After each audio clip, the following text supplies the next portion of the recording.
Assalamualaikum warahmatullahi wabarakatuh. Perkenalkan, nama saya Aang Nur Padilah dengan NIM 202401000134. Di sini saya akan menyampaikan presentasi dengan materi modifikasi evaluasi pembelajaran pendidikan inklusi.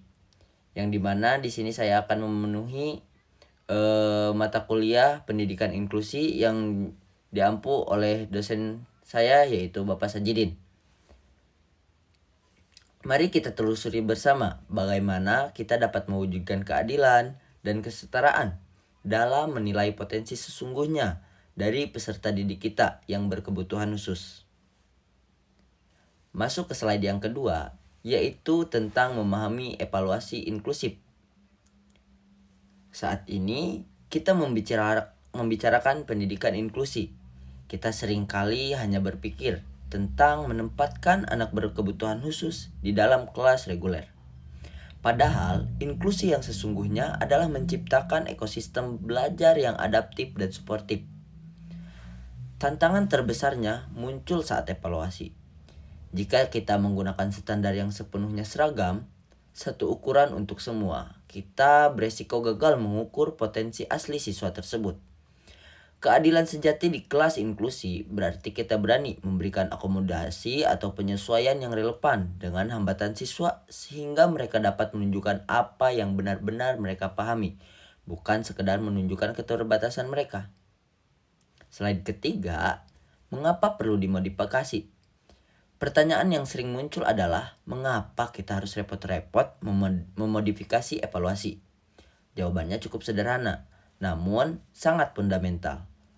Tujuan utama dari modifikasi ini adalah untuk menilai kemampuan nyata siswa kita, tidak sedang mengukur seberapa besar keterbatasan fisik, sensorik, ataupun kognitif mereka, melainkan mengukur sejauh mana kompetensi pembelajaran telah mereka capai. Masuk ke slide yang keempat, yaitu prinsip modifikasi evaluasi pembelajaran. Di sini ada 3 poin. Yang pertama ada keadilan, fairness. Evaluasi harus memberikan ruang gerak dan kesempatan yang setara bagi ABK untuk menunjukkan kompetensinya tanpa merasa dihakimi oleh keterbatasannya. Yang kedua ada fleksibilitas. Kita harus luas, metode durasi atau kriteria penilaiannya tidak boleh kaku. Lalu yang ketiga ada validitas. Ini yang paling penting. Instrumen yang kita modifikasi harus tetap mengukur indikator pencapaian yang sebenarnya, bukan melenceng menjadi penilaian atas kecacatan anak tersebut. Lalu yang kelima, kategori utama modifikasi. Secara garis besar, modifikasi evaluasi ini dapat kita bagi menjadi 2 kategori. Yang pertama, modifikasi pada waktu dan lingkungan. Ini lebih condong pada penyesuaian teknis administrasi tes. Lalu yang kedua, modifikasi pada cara penyajian dan respon.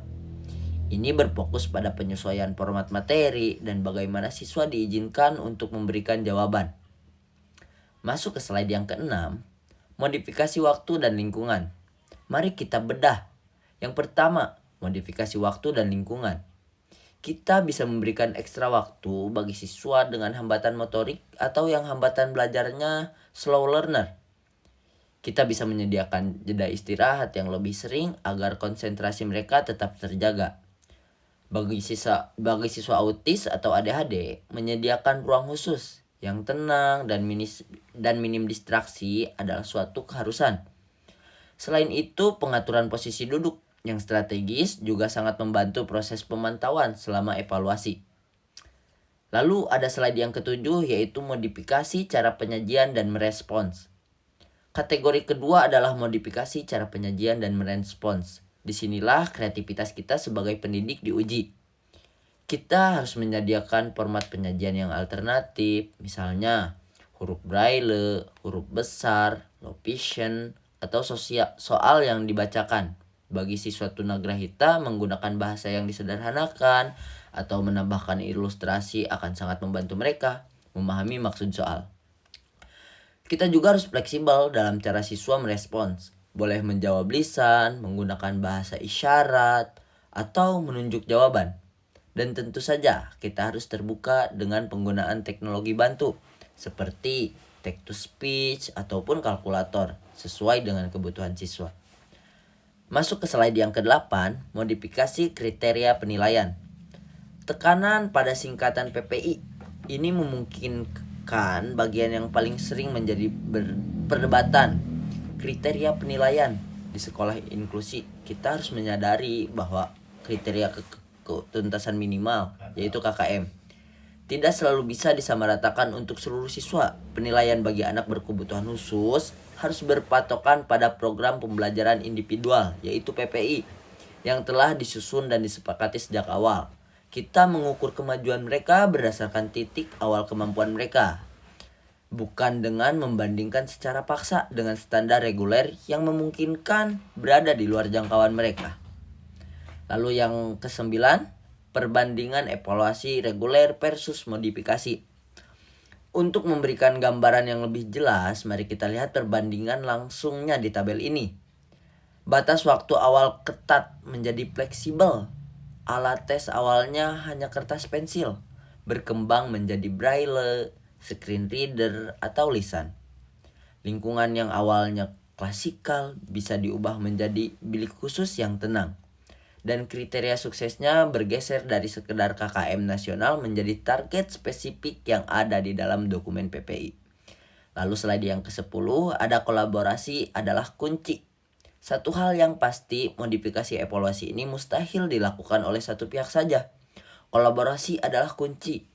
Guru kelas reguler merancang tujuan utama dan soal dasarnya. Guru pembimbing khusus masuk untuk menganalisis kebutuhan spesifik ABK dan mengubah format soal agar lebih adaptif. Dan orang tua memainkan peran krusial dalam memberikan informasi latar belakang anak serta menyepakati target dalam PPI. Selanjutnya slide yang ke-11, esensi pendidikan inklusi. Mari ada sebuah kutipan, yaitu sebagai penutup saja, pendidikan inklusi bukan tentang bagaimana memaksa anak berkebutuhan khusus agar cocok dengan sekolah, melainkan bagaimana sekolah merubah dirinya agar cocok untuk semua anak. Ini adalah panggilan bagi kita semua untuk terus belajar dan beradaptasi.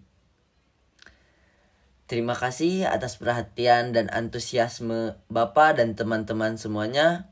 Mari kita wujudkan sistem evaluasi yang adil, setara, dan memanusiakan. Saya buka sesi diskusi apabila ada yang ingin bertanya terkait strategi atau implementasi modifikasi evaluasi ini di lapangan. Mungkin cukup sekian saja yang bisa saya sampaikan. Mohon maaf apabila banyak kekurangan dan kesalahan. Saya cukupkan. Wassalamualaikum warahmatullahi wabarakatuh.